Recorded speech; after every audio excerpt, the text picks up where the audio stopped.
বাংলাদেশি তাড়াতে গিয়ে নিজ দেশের নাগরিকদেরই দেশ ছাড়া করছে ভারত। মোদির অন্ধ হাসিনা প্রীতির কারণে দেশটির সাধারণ জনগণের মধ্যে তাই বাড়ছে ক্ষোভ এবং হতাশা। সম্প্রতি বাংলাদেশে পুশিনের নামে অসংখ্য ভারতীয় নাগরিককেই বাংলাদেশে পাঠানো হয়েছে, করা হয়েছে নির্যাতন নিপীড়ন। তেমনই একটি ঘটনা ঘটছে সম্প্রতি উত্তর 24 পরগনায়।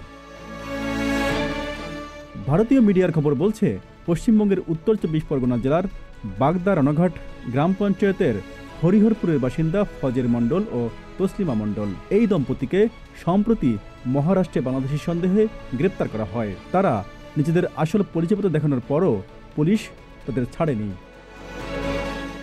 গত 10 জুন নয়নগর থানার পুলিশ বাগদার বাসিন্দা যুবকের পরিবারের সঙ্গে যোগাযোগ করে তাদের পরিচয়পত্র থানায় আনতে বলা হয়। ফজের মণ্ডলের বাবা তাহাজুল মণ্ডল সেসব নথি থানায় পাঠালেও এই দম্পতিকে ছাড়া হয়নি। শনিবার দিনাজপুর সীমান্ত দিয়ে তাদের বাংলাদেশে পুশিন করেছে বিএসএফ।